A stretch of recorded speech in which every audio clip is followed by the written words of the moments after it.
तो मैं as a Gen Z बोलना चाहूंगा कि भाई राघव चड्ढा को full support as a gen z community. मतलब किसी चीज के रिगार्डिंग जो उनका पॉइंट होते हैं, आई सपोर्ट दैट। और कुछ पर्सनल मैटर भी थे जिससे दुर्व्यवहार किया गया इसके साथ। बीजेपी गुंडों की पार्टी और अब वही ज्वाइन कर लिया है। अब मैं वो तो पार्टी पॉलिटिक्स में आ गया। सही किया। अब सही दिमाग लगाया, पढ़ा लिखा है ना, राइट मैन राइट पार्टी में आया है। अब क्या पता उन्हें वहाँ पर वो सारे फैक्टर्स दिख रहे हो जो उन्हें अब आम आदमी पार्टी में अनपढ़ है, तो यू वर तो वेरी एजुकेटेड, तो आप वहाँ पे क्यों शिफ्ट हुए? उसके बाद जो अगर आपको इतना ही डर था तो एटलीस्ट आप छोड़ देते पार्टी, तो आपकी रिस्पेक्ट गेन हो जाती बहुत। और अगर हम बात करें सोशल मीडिया के थ्रू, तो सोशल मीडिया पे इन्होंने लोगों के माइंड में बहुत अच्छा अपना एसेट बनाया था और इनके फॉलोअर्स कितने गिर गए। तो लोगों को पागल बनाना इतना ईजी नहीं है, या ये मत सोचिए कि लोगों को समझ नहीं आएगी कि पार्टी छोड़ के शिफ्ट क्यों हुए हो आउट ऑफ सडन। पैरों तले जमीन खींची। 7 सांसद राज्यसभा के वो उनको छोड़कर जा चुके हैं। अब इसकी लड़ाई अलग चल रही है, लेकिन अरविंद केजरीवाल का आज एक वीडियो आया और उन पर चौतरफा हमले शुरू हो गए हैं।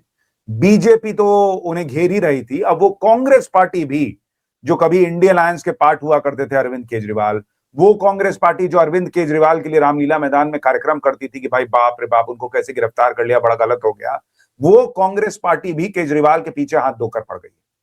और केजरीवाल के वीडियो में जो वो कह रहे हैं उसका क्या बड़ा सबूत आपको दिखाऊंगा, जरूर बताऊंगा, लेकिन अपनी राय भी कमेंट करके जरूर दीजिएगा। फिलहाल आपको ये पहले बता दूं कि देखिए जो 7 सांसद आम आदमी पार्टी से बीजेपी में आए हैं, सबको मंजूरी मिल गई है कि वो उन पे कोई दल बदल कानून नहीं लगा है और अब वो सब के सब बीजेपी या एनडीए के सांसद हैं। तो 148 राज्यसभा में आंकड़ा हो गया है एनडीए का बढ़कर। दल बदल में राजनीति की स्वाभाविक बुराइयां होती हैं, पैसे से बिक जाना, समझौता कर लेना वगैरह वगैरह, मगर कभी कभी दल बदल में अलग से एक जज्बा भी होता है, अपनी अलग पार्टी बनाना, जनता के बीच जाकर समर्थन जुटाना और पुराने नेता को दिखा देना, सत्ता हासिल कर लेना वगैरह वगैरह। बीजेपी ने दल बदल से इस वाले जज्बे की हवा निकाल दी है।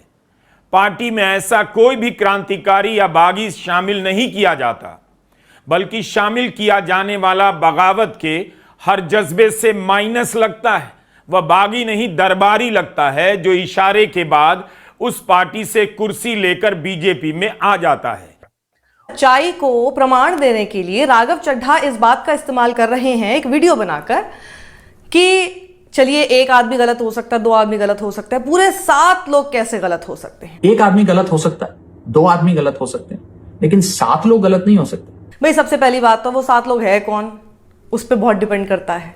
वो 7 लोग कौन थे? 7 क्या, फिर तो 17 भी हों, कौन है इस पर बहुत ज्यादा डिपेंड करेगा। लेकिन वहीं एक लॉजिक इस वक्त सोशल मीडिया पर सब लोग शेयर कर रहे हैं। ठीक है, मैं एक आपको सोशल मीडिया पे अनफॉलो कर दूं, कोई दूसरा शख्स आपको सोशल मीडिया पे अनफॉलो कर दे तो समझ में आता है। ये 1 मिलियन लोग तो गलत नहीं हो सकते।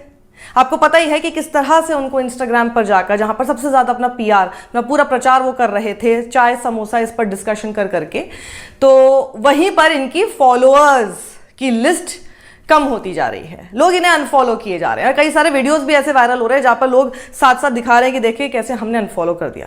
भाई सबसे बड़ी बात तो ये है कि चलिए ठीक है ये अनफॉलो हो रहे हैं, पर ये बीजेपी वाले इनको फॉलो क्यों नहीं कर रहे हैं? भाई बीजेपी वालों प्लीज काम पे लग जाओ, तुम्हारे पास तो बहुत सारे वोट्स भी हैं, जल्दी से प्लीज कॉम्पनसेट करो। वहीं आप सोचिए ये बात बोल रहे हैं, इतना बड़ा स्टेटमेंट एक देते हैं, मैंने अपना खून पसीना लगाया है इस पार्टी में, अपने खून पसीने से, बहुत मेहनत से इस पार्टी को सींचा। जो दिख रहे हैं ये कभी आपके नूर थे, अरविंद केजरीवाल की आंखों के कोहिनूर थे।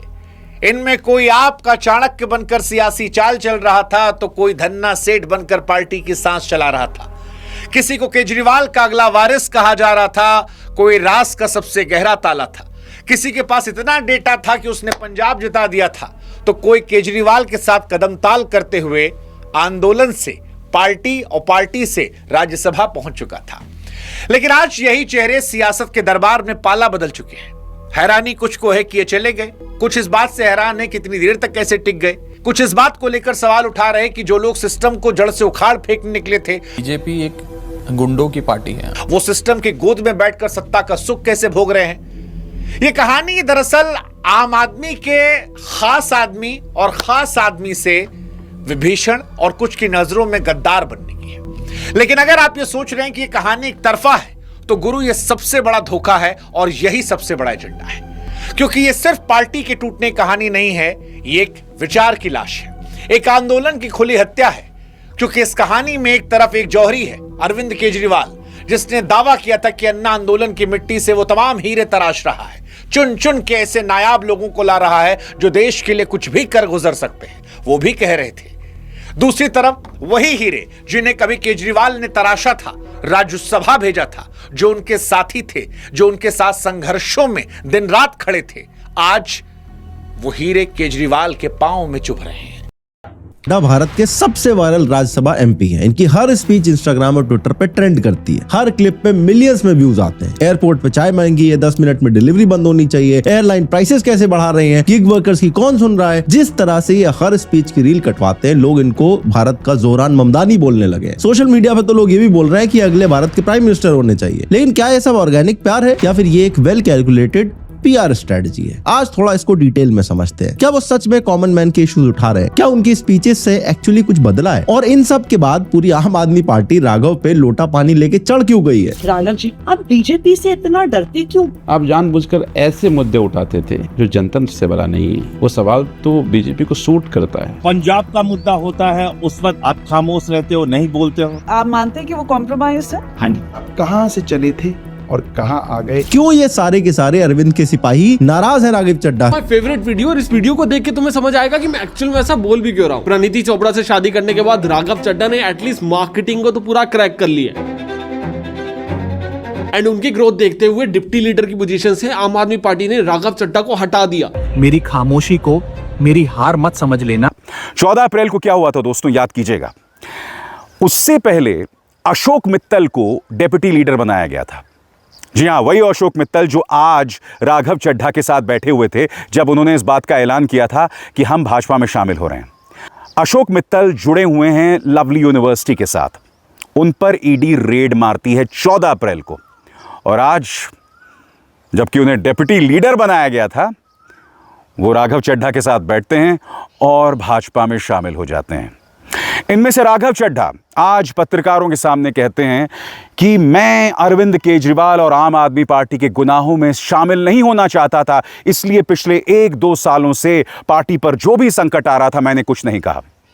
मैं आपको याद दिलाना चाहूंगा दोस्तों कि मार्च 2020 से 2022 के बीच ये शख्स राघव चड्ढा दिल्ली जल बोर्ड का वाइस चेयरमैन था। और याद कीजिएगा दोस्तों, एनफोर्समेंट डायरेक्टरेट ने क्या कहा था कि दिल्ली जल बोर्ड में जो करप्शन चल रहा है उसको लेकर हमारे पास एक डायरी है। 40-42 की शर्ट आ जाती है, लेकिन 44 की पहन के वो साधारण दिखने की कोशिश करते हैं। मुझे आपका सवाल समझ नहीं आया, थोड़ा इको आ रही है। अरविंद केजरीवाल की शर्ट आपने देखी होगी। हाँ जी। उसके बारे में रेखा गुप्ता जी का कहना यह है कि उनको जो शर्ट आती है वो 40-42 की आ जाती होगी। हाँ जी। लेकिन वो 44 का पहन के, ढीला ढाला पहन के खुद को साधारण आदमी दिखाने की कोशिश करते हैं। तो 56 इंच वाला कहां गया? हर बात तो वाशिंगटन से ऑर्डर आता है, व्हाइट हाउस से ऑर्डर आता है 56 इंच वाले को, ये लड़ाई बंद करो, 1 महीने के लिए आपको मोहलत देता हूं, इजाजत देता हूं, रशिया से तेल खरीद लेना। अरे यहां से चल रहा है देश 56 इंच वाले से, या वो चला रहा है, तो ट्रंप चला रहा है? कहां गया 56 इंच का सीना? आपके सबसे चहेते बॉस को हथकड़ी लग गई हो, आपके साथी रो रहे हो, तो आप कहां होंगे? जवाब आसान है, वहीं होंगे जहां आपकी जरूरत है, अपने बॉस, अपने लोगों के पास। लेकिन राजनीति में इसका एक और जवाब होता है, और इसी से जुड़ी है एक नेता की कहानी जो दिल्ली की झाड़ू क्रांति से निकला, ऑक्सफोर्ड में पढ़ा, सीए किया, और जब उसके सबसे चहेते नेता को ईडी ने उठाया, जब पूरी पार्टी सड़क पर थी, नेता की पत्नी अकेले लड़ रही थी, तब ये नेता लंदन में थे। ये कहानी है राघव चड्ढा की, जिनसे पूछा जा रहा है, पार्टनर तुम्हारी पॉलिटिक्स क्या है? कहानी उनकी गैर हाजिरी और हाजिर होने में फर्क की, पार्टी में होकर ना होने के फर्क की, और इन सब के बीच जनता का सबसे चहेता पार्लियामेंटेरियन बन जाने की कहानी है, उस मास्टर स्ट्रोक की जिसे मॉडर्न इंडियन पॉलिटिक्स का सबसे बड़ा लेसन कहा जा रहा है। चाहे कोई बड़ा मंच हो, चुनावी रैली हो, या खुली हुई जिप्सियां हो, जहां अरविंद केजरीवाल वहां राघव चड्ढा। इस आक्रामक चुनाव प्रचार का असर था कि पंजाब के विधानसभा चुनाव में आम आदमी पार्टी को मिली जीत। पार्टी को जीत मिली तो राघव चड्ढा को इसका इनाम भी मिला। 2022 में उन्हें राज्यसभा भेज दिया गया। आम आदमी पार्टी के कोटे से वो राज्यसभा के सांसद बन गए। 2024 के लोकसभा चुनाव आए, इंडिया अलायंस बना। अलायंस में सीट नेगोशिएशन से लेकर तमाम बातें आम आदमी पार्टी का जो भी पक्ष इंडिया अलायंस में रखना था, इन सारे कामों में राघव चड्ढा आम आदमी पार्टी की तरफ से आगे रहते थे, नुमाइंदगी करते थे। राघव चड्ढा की केजरीवाल तक डायरेक्ट पहुंच भी थी। ऐसा दिल्ली में आम आदमी पार्टी को, राजनीति को कवर करने वाले तमाम पत्रकार लिखते हैं, बताते हैं। यह भी बताया जाता है कि केजरीवाल से मिलने के लिए कुछ ही लोग थे, चुनिंदा नेता थे उनकी पार्टी के भी, जिनको किसी अपॉइंटमेंट की जरूरत नहीं पड़ती थी, और इनमें से राघव चड्ढा एक थे। लेकिन फिर खुला कथित लिकर पॉलिसी वाला केस, और ये फाइल जब खुली तो तमाम बड़े नेता आम आदमी पार्टी के एक के बाद एक उनके नाम आते चले गए। इस केस में और कुछ अन्य केसेस में भी सत्येंद्र जैन, मनीष सिसोदिया और फिर आखिरकार अरविंद केजरीवाल भी इसके लपेटे में आए। बड़े बड़े आम आदमी पार्टी के नेता जेल गए। जब अरविंद केजरीवाल इस मामले में जेल में थे तो 3 लोग थे जिनको उनसे मिलने की परमिशन थी। संदीप पाठक, केजरीवाल की पत्नी सुनीता केजरीवाल, और तीसरा नाम राघव चड्ढा का था। यानी इस समय तक भी इक्वेशन करीब करीब ठीक ठाक थी। तो मामला गड़बड़ होना कहां से शुरू हुआ? गड़बड़ मामला होना शुरू हुआ जब अरविंद केजरीवाल जेल में थे और राघव चड्ढा आंख का ऑपरेशन कराने के लिए लंदन गए। संजय सिंह भी इस समय तक अरेस्ट हो चुके थे। यानी पार्टी का पूरा जो टॉप लीडरशिप थी वो जेल में थी, और अब पूरा दारोमदार बी लाइन के लीडर्स पर था। और ऐसे समय में राघव चड्ढा आंख का ऑपरेशन कराने के लिए लंदन गए थे। इस पर तमाम सवाल उठे आम आदमी पार्टी के अंदर से भी। जी ने एक बार कहा था, और मेरी थोड़ी बहुत पॉलिटिकल समझ कहती है कि शायद मोदी जी 2026 पूरा नहीं करेंगे प्रधानमंत्री के तौर पर। उन्होंने ये भी कहा था, पूरे देश के अंदर मिसाल खड़ी कर दी आप लोगों ने।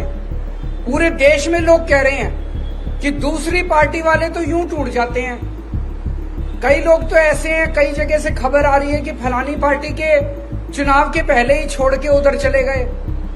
हमारे वाले पूरी कोशिश के बावजूद न पैसे से बिकते, न ईडी के डर से छूटते, कोई तो तोड़ ही नहीं सकता हमारे वालों को। आम आदमी पार्टी को छोड़कर राघव चड्ढा ने जिस प्रकार से बीजेपी को ज्वाइन किया है, यानी कि आम आदमी पार्टी के राघव चड्ढा ने बोला कि मैंने अपनी जवानी के 15 साल आम आदमी पार्टी को दिए और अरविंद केजरीवाल के साथ कंधे से कंधा मिलाकर काम किया। पर इस बार ये पार्टी भ्रष्टाचार की ओर जा रही है। ऐसे लोगों के हाथ में पार्टी की कमान आ चुकी है जिसमें लोग पार्टी की महत्वता नहीं देते, देश की महत्वता नहीं देते, वो अपने पर्सनल काम के लिए कुछ कामों का यूज करते हैं। इसलिए राघव चड्ढा ने कहा कि पार्टी छोड़ दी। मुझे नहीं लगता ये अच्छी बात है, क्योंकि 15 साल जिस थाली में आप खाते हो उसी में छेद करना एक अच्छी बात नहीं है। राघव चड्ढा ने अपने ही पार्टी को धोखा देकर बीजेपी ज्वाइन कर ली। अब अंदरूनी कारण क्या रहे होंगे इसका कोई किसी को पता नहीं है, पर कारण जो भी हो, एक इतने जरूर से एक फैमिली की तरह रह चुके हैं उस पार्टी में, और फिर जाकर गोदी मीडिया के साथ जुड़ गए। तो ये एक प्रकार का उनका एक डुअल नेचर बता रहा है, और अपने साथ कुछ और सांसदों को भी उन्होंने बीजेपी में जोड़ लिया है। बीजेपी का ये एक गेम बनता जा रहा है कि या तो उनको जेल में डाल दो किसी केस में फंसाकर, या फिर अपने में मिला लो। अब जिस राघव चड्ढा के पास जो डिप्टी सीएम बनकर प्रेस कॉन्फ्रेंस में बैठा था, उसके ऊपर ईडी की रेड पड़ी थी 2-3 दिन पहले। तो अब वो मजबूरन मुझे लगता है कि बीजेपी में आया है। यानी बीजेपी का एक दमनकारी चक्र बन चुका है कि जिस पार्टी के नेता के ऊपर जो भी फ्रॉड वगैरह का केस वगैरह होगा या फिर काला धन वहाँ छुपा होगा, तो उसका पता लगा उसके ऊपर दबाव बनाकर उसके वोट को अपनी तरफ कर ले रहे हैं। राघव चड्ढा के साथ भी यही हुआ है। उनके इंस्टाग्राम फॉलोअर्स लगभग 1 मिलियन फॉलोअर्स घट गए हैं। यानी कि भारत के यूथ भी चाहते हैं कि ऐसे पॉलिटिक्स को आगे नहीं दिया आना चाहिए। अब बंगाल का चुनाव चल रहा है, आगे बंगाल के रिजल्ट्स आने बाकी है। तो राघव चड्ढा जी को आम आदमी पार्टी से सस्पेंड कर दिया गया, बट आप देखिए अभी 1 महीना भी नहीं हुआ सस्पेंशन को और उन्होंने अपनी पार्टी बदल ली। राघव चड्ढा जी 6 और एमपीज के साथ, आम आदमी पार्टी के एमपीज के साथ बीजेपी में शिफ्ट हो चुके हैं। The BJP headquarters, we have all our reporters present there to capture the biggest political story and coup of this hour. The big names that have quit Aam Aadmi Party, they've joined the BJP, include Harbhajan Singh, Swati Maliwal, they'll also join the BJP. It's the huge political coup as Raghav has taken 2/3 of the Aam Aadmi Party members with him. This will now constitute a merger with the BJP. होश है ना, वो चड्डा नहीं है, इसीलिए वो चड्डा चड्डी नहीं होगा कभी। तुम्हारे पास ईडी सीबीआई है, करोड़ों रुपए हैं और बहुत क्षमता है आपके पास, यू हैव पावर। पर हमारे पास एक ही हवाई चप्पल और सफेद साड़ी वाली ममता है। आपने बोला ममता दीदी को 2029 में प्रधानमंत्री बनाना है। वो तो बनाना है ही, मैं तो अपने लीडर को प्रधानमंत्री देखना चाहती हूँ। तो क्या आपके दिल में कहीं मुख्यमंत्री बनने की तो वो ख्वाहिश नहीं है कि दीदी को मैं भेज दूं? और इधर में जैसे शुभेंदु अधिकारी चुनाव लड़ रहे हैं भवानीपुर से, मैंने सुना आपकी स्पीच में आपने उनको बी ग्रेड नेता बोला, ऐसा भाई वो भी तो है, भाषा सुनिए उनकी।